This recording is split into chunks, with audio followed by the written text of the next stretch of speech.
Can you feel the excitement in the air, Canucks fans? The Vancouver Canucks may have fallen short in overtime against the Detroit Red Wings, but there's a silver lining. Newcomer Filip Chytil made an electrifying debut, lighting the lamp and showing us he's ready to make his mark. What does this mean for the team moving forward? Stay tuned as we dive deeper into this pivotal moment in Canucks history. Don't forget to subscribe and hit that like button to keep up with all things Canucks. Last night was a tough one for us Vancouver Canucks fans as we watched our team lose in overtime to the Detroit Red Wings. Alex DeBrincat struck again, netting the game winner to push the Red Wings' winning streak to 6 games. It's frustrating to see the Canucks fight so hard, only to come up just short. However, there was a bright spot amid the disappointment. Filip Chytil made his debut and looked energized, scoring a goal that surely lifted his spirits and those of the fans. When he said it meant a lot to him and expressed his desire to build on that performance, you could feel the excitement. But can we count on that spark to ignite a much-needed turnaround for this team? The Flames, on the other hand, are riding a wave of success after their recent victory over Seattle. Morgan Frost, fresh from his trade, scored his first goal with the team, adding to the momentum. As Flames fans celebrate, we Canucks supporters are left to wonder, what is our path forward? We've seen the Flames find new life with their acquisitions, while we're left grappling with the reality of another overtime loss. And let's talk about the Canadiens. Can you believe they've now lost 5 straight? It's almost surreal considering how they were positioned just weeks ago. Their struggles raise questions about their direction as a franchise. Are they going to become sellers at the trade deadline? It's a conversation that's already beginning, and I can't help but think about how pivotal this moment could be for them. For us, the focus needs to be on our own roster and what moves we can make. Coach Rick Toche has a tough job ahead of him, especially with the pressure to build the right habits and establish a winning culture. It's clear he's looking to send messages, just like Martin St. Louis did by benching Patrick Lane and Kirby Dach for the Canadiens. There's a fine line between holding players accountable and ensuring they don't lose confidence in themselves. So here we are, Canucks fans.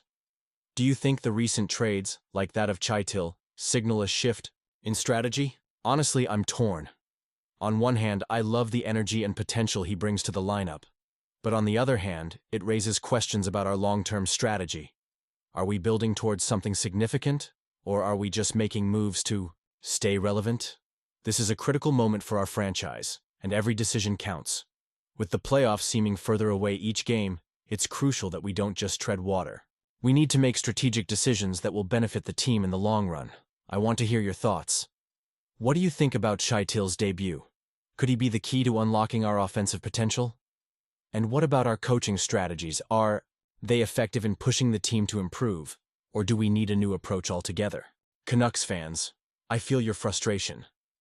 After just 2 games since the trade that sent JT Miller to the New York Rangers, it's clear that the pressure is squarely on Elias Pettersson's shoulders.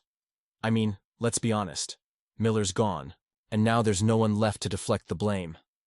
We've seen that Pettersson is capable of greatness. Remember his stunning 39-goal season last year? But now, with Miller out of the picture, he's got to prove he can carry this team on his back. The recent losses to Dallas and Detroit have only intensified the spotlight on him. No goals, just 1 assist in 2 games. That's not going to cut it. I can't help but think about how this was supposed to be Pettersson's moment to shine.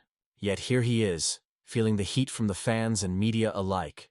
Fans are already questioning if the Canucks made the right decision in trading Miller, and that's a tough pill to swallow. Canucks fans are passionate, and with the team sitting just 2 points back of the final wildcard spot, every game counts. It's like a ticking clock. Every minute that goes by without a win increases the scrutiny on Pettersson. He said he wants the pressure, and I respect that. But let's face it, wanting it and handling it are 2 different things. Now that Miller isn't around to share the limelight or the blame, Pettersson has to step up. The expectations are sky high, and anything less than a deep playoff run will have fans pointing fingers, looking for someone to blame. And who will that be? You guessed it, Elias Pettersson. He's taken on the role of the team's #1 center, and with that comes an enormous weight. It's not just about performing well individually, it's about elevating the entire team. The pressure to not only match Miller's production but to exceed it is daunting. If the Canucks fall short of the playoffs, or worse, fail to make an impact in the postseason, I can already hear the murmurs among the fans questioning the trade. Did we trade the wrong guy? Should we have kept Miller?